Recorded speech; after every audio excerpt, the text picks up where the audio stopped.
2020년 9월 10일 목요일 유튜브 새벽 예배를 시작하겠습니다. 사도신경으로 우리 신앙을 고백하겠습니다. 나는 전능하신 아버지 하나님, 천지의 창조주를 믿습니다. 나는 그의 유일하신 아들, 우리 주 예수 그리스도를 믿습니다. 그는 성령으로 잉태되어 동정녀 마리아에게서 나시고 본디오 빌라도에게 고난을 받아 십자가에 못 박혀 죽으시고 장사된 지 사흘 만에 죽은 자 가운데서 다시 살아나셨으며 하늘에 오르시어 전능하신 아버지 하나님 우편에 앉아 계시다가 거기로부터 살아있는 자와 죽은 자를 심판하러 오십니다. 나는 성령을 믿으며 거룩한 공교회와 성도의 교제와 죄를 용서받는 것과 몸의 부활과 영생을 믿습니다. 아멘. 오늘 저와 함께 묵상하실 말씀은 출애굽기 5장 19절에서 6장 9절 말씀입니다. 출애굽기 5장 19절에서 6장 9절 말씀입니다. 오늘 본문을 읽어드리도록 하겠습니다. 기록하는 일을 맡은 이스라엘 자손들이 너희가 매일 만드는 벽돌을 조금도 감하지 못하리라 함을 듣고 화가 몸에 미친 줄 알고 그들이 바로를 떠나 나올 때 모세와 아론이 길에 서 있는 것을 보고 그들에게 이르되 너희가 우리를 바로의 눈과 그의 신하의 눈에 미운 것이 되게 하고 그들의 손에 칼을 주어 우리를 죽이게 하는도다. 여호와는 너희를 살피시고 판단하시기를 원하노라. 모세가 여호와께 돌아와서 아뢰되 주여 어찌하여 이 백성이 학대를 당하게 하셨나이까? 어찌하여 나를 보내셨나이까? 내가 바로에게 들어가서 주의 이름으로 말한 후로부터 그가 이 백성을 더 학대하며 주께서도 주의 백성을 구원하지 아니하시나이다. 여호와께서 모세에게 이르시되 이제 내가 바로에게 하는 일을 내가 보리라. 강한 손으로 말미암아 바로가 그들을 보내리라. 강한 손으로 말미암아 바로가 그들을 그의 땅에서 쫓아내리라. 하나님이 모세에게 말씀하여 이르시되 나는 여호와이니라. 내가 아브라함과 이삭과 야곱의 전능의 하나님으로 나타났으나 나의 이름을 여호와로는 그들에게 알리지 아니하였고 가나안 땅 곧 그들이 거류하는 땅을 그들에게 주기로 그들과 언약하였더니 이제 애굽 사람이 종으로 삼은 이스라엘 자손의 신음소리를 내가 듣고 나의 언약을 기억하노라. 그러므로 이스라엘 자손에게 말하기를 나는 여호와라. 내가 애굽 사람의 무거운 짐 밑에서 너희를 빼내며 그들의 노역에서 너희를 건지며 편팔과 여러 큰 심판들로서 너희를 속량하여 너희를 내 백성으로 삼고 나는 너희의 하나님이 되리니 나는 애굽 사람의 무거운 짐 밑에서 너희를 빼낸 너희의 하나님 여호와인 줄 너희가 알리라. 내가 아브라함과 이삭과 야곱에게 주기로 맹세한 땅으로 너희를 인도하고 그 땅을 너희에게 주어 기업을 삼게 하리라. 나는 여호와라 하셨다 하라. 모세가 이와 같이 이스라엘 자손에게 전하나 그들이 마음의 상함과 가혹한 노역으로 말미암아 모세의 말을 듣지 아니하였더라. 아멘. 기도하시겠습니다. 우리를 애정하시고 선택하신 하나님, 또 나를 위해 죽으시고 구원하신 하나님, 나를 성화시켜 주시는 성령님, 이 삼위일체 하나님의 완벽한 사랑에 감사합니다. 말씀 앞에 섰습니다. 말씀을 통해 삼위일체의 사랑을 좀 더 닮아가게 하여 주옵소서. 예수님 이름으로 기도합니다. 아멘. 지난 8월 말에 목회 데이터 연구소에서 일반 국민의 개신교인의 인식에 대한 설문조사 결과를 발표했습니다. 그중 제 눈에 가장 띄었던 항목이 있었습니다. 질문은 이랬습니다. 종교를 가진 사람에게 요구되는 소양은 무엇인가요? 뭐라고 답했을까요? 압도적으로 77%가 성숙한 인격이라고 답했습니다.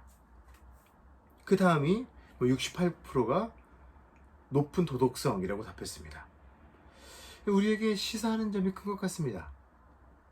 다른 종교를 떠나서 우리 기독교는 예수님을 나의 구주, 나의 하나님으로 맞아들이고 나서부터 그분을 닮아가는 종교이죠.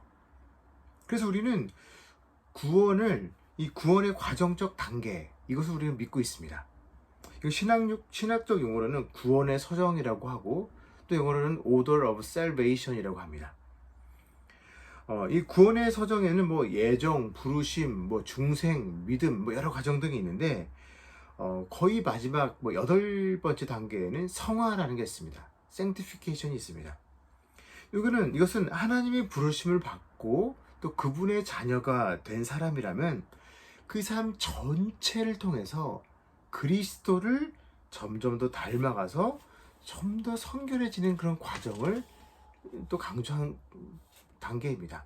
결국 이 성화된 자는 도덕적으로 죄적인 요소를 없애려고 노력하고 또 그분의 인격을 닮아가는 그런 과정, 그것입니다.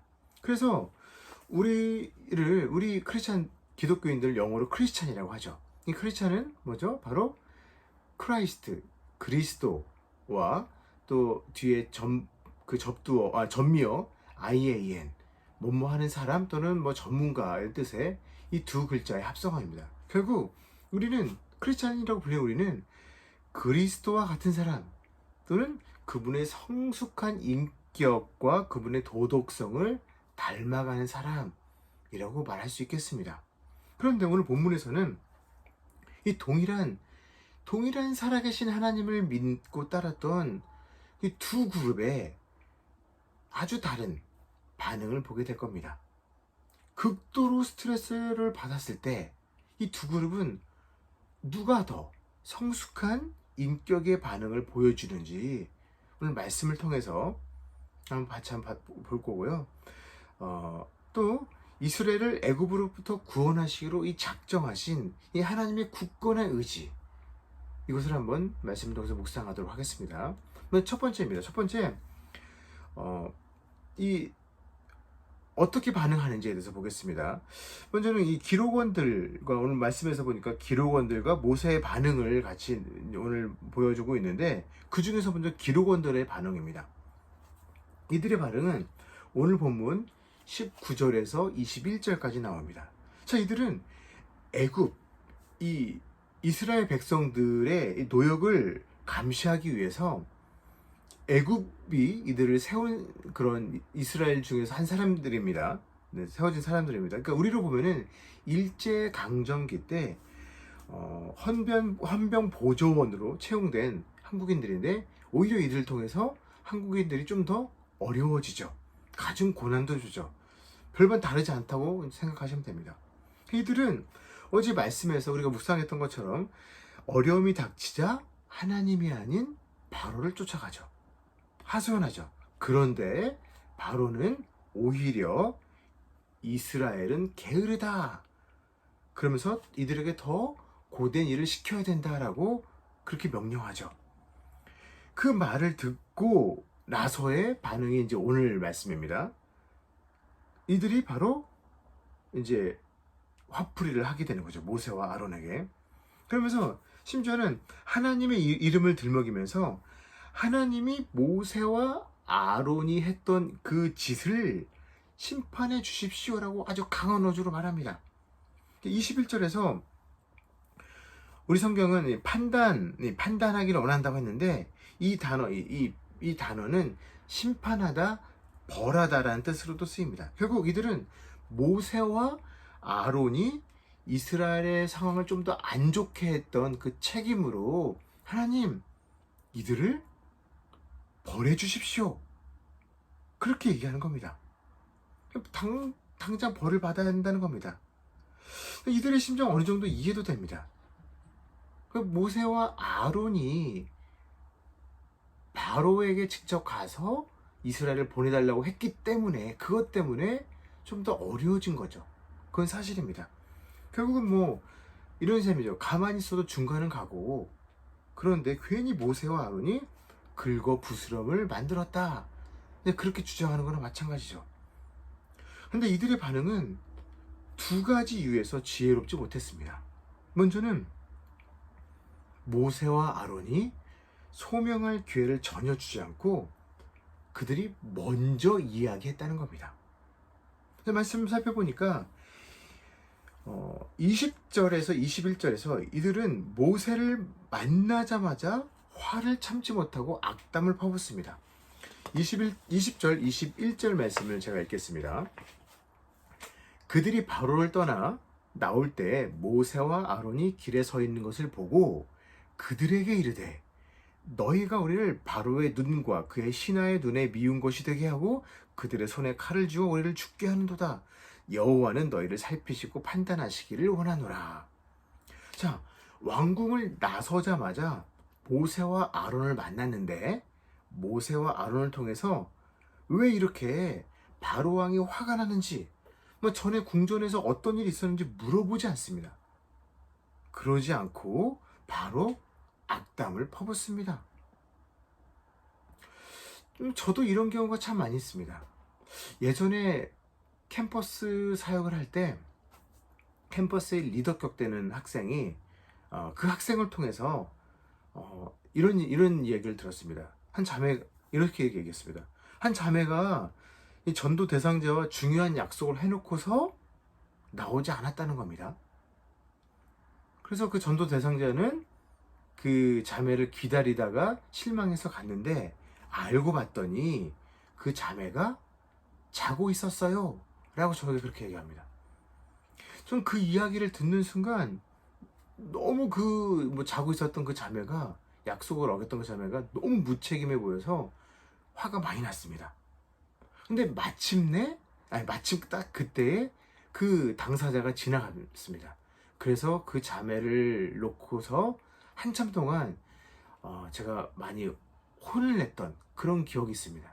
그런데 알고 보니까 그 자매는 기면증이 좀 심하게 앓고 있었습니다. 그러니까 자기도 모르게 순간 잠을 자는 거예요. 아주 위험한 그런 병이기도 합니다. 그래서 그 자매, 나중에는 알게 된 거죠. 정말 그래서 미안했던 기억이 있었습니다. 이렇듯 상대방에게 틈을 주지 않고 이야기를 하면 또 실수하고 또 악담을 퍼부을 가능성이 있습니다. 또 이들이 지혜롭지 못했던 두 번째 이유는 이들은 잘못된 기준을 따랐다는 겁니다. 21절에서 보니까 이들은 이렇게 말합니다. 21절 보니까 너희는 모세와 아론이죠. 너희가 우리를 바로의 눈과 그의 신하의 눈에 미운 것이 되게 하고. 자, 보니까 이들이 화가 난 건 다른 이유가 아닌 바로와 그 신하들의 눈에 들지 못해서였다는 겁니다. 아니, 하나님의 백성이면 누구의 눈을 의지해야 할까요? 누구의 기준을 따라 할까요? 이들은 달라도 많이 달랐습니다. 자, 이제는 모세와 아론의 반응인데 22절, 23절을 제가 읽겠습니다. 모세가 여호와께 돌아와서 아뢰되 주여 어찌하여 이 백성이 학대를 당하게 하셨나이까? 어찌하여 나를 보내셨나이까? 내가 바로에게 들어가서 주의 이름으로 말하는 후로부터 그가 이 백성을 더 학대하며 주께서도 주의 백성을 구원하지 아니하시나이다. 자, 중요한 구절이 나옵니다. 모세가 여호와께 돌아와서 아뢰되. 모세는 그들과 달랐습니다. 즉각 반응하지 않고 대신 하나님께 기도한 겁니다. 자, 모세의 기도를 보면 그도 기분이 많이 상해 있다는 걸 우리가 좀 이 어투를 통해서 느낄 수 있습니다. 하지만 그는 그 상한 걸 사람에게 화풀이하지 않았고 그 억울한 문제를 가지고 하나님께 가져왔다는 겁니다. 이 부분이 전에 봤던 기록원과 이 모세의 확연한 차이점입니다. 이제 일반인들은 우리에게서 어떤 모습을 그럼 기대할까요? 어떤 반응이 더 주님을 닮은 반응일까요? 모세가 여호와께 돌아와서 아뢰되. 우리가 억울할 때는 도저히 내 잘못이 아닌데 비난받았을 때는 그 자리에서 상대방 면전에서 아닌, 사람을 대상으로가 아닌 우리의 얼굴을 여호와께 돌려서 아뢰게 되길 말씀을 통해서 한번 소원해 봅니다. 지금 이 말씀은 우리를 아주 강하게 도전하고 있는 듯합니다. 생각보다 많은 기독교인들이 교회가 싸잡아 비난받는 것에 대해 강하게 억울해하고 있습니다. 우리는 잘했는데 비난받고 있다고 생각하고 있습니다. 그렇다면 이때 우리의 반응이 중요해집니다. 모세가 여호와께 돌아와서 아뢰되, 여호와께 돌아와서 우리의 억울함을, 그 응어리를 강하게 털어놓기를 소원합니다. 두 번째로, 구원을 향한 하나님의 굳건한 의지에 대한 영역입니다. 자, 이제 보면은 모세의 투덜대는 기도에 하나님은 상당히 길게 모세 이후로 계속 하나님 말씀하십니다. 여기서 저는 여러 가지 중요한 이야기들도 있지만 딱 두 가지 단어에 주목했고, 이것만 이제 묵상하고 말씀드리도록 하겠습니다. 먼저는 언약이라는 단어고, 또 하나는 나는 여호와이니라입니다. 흥미롭게도 이 두 단어는 오늘 본문에 3번씩 나왔는데, 4절 그들과 언약하였더니, 그 5절 나의 언약을 기억하노라, 8절 야곱에게 주기로 맹세한 땅, 이것도 언약과 이제 같은 단어입니다. 또 여호와니라 된 거는 2절 나는 여호와니라, 6절 나는 여호와니라, 8절 나는 여호와니라, 3번씩 나옵니다. 이 3이라는 숫자는 히브리어권에서 완전한 숫자를 상징하는데, 그만큼 하나님은 이스라엘과 맺은 언약을 통해서 그들을 완전히 구원하시겠다는 의지를 드러내는 듯합니다. 자, 그럼 두 단어 중 먼저 언약입니다. 언약은 히브리어로 베이리트인데, 이 단어는 쌍방이 언약을 맺을 때 양 같은 희생 제물을 반으로 완전히 쫙 쪼개서 그 사이로 지나가면서 맺는 그런 언약, 약속과 같은 겁니다.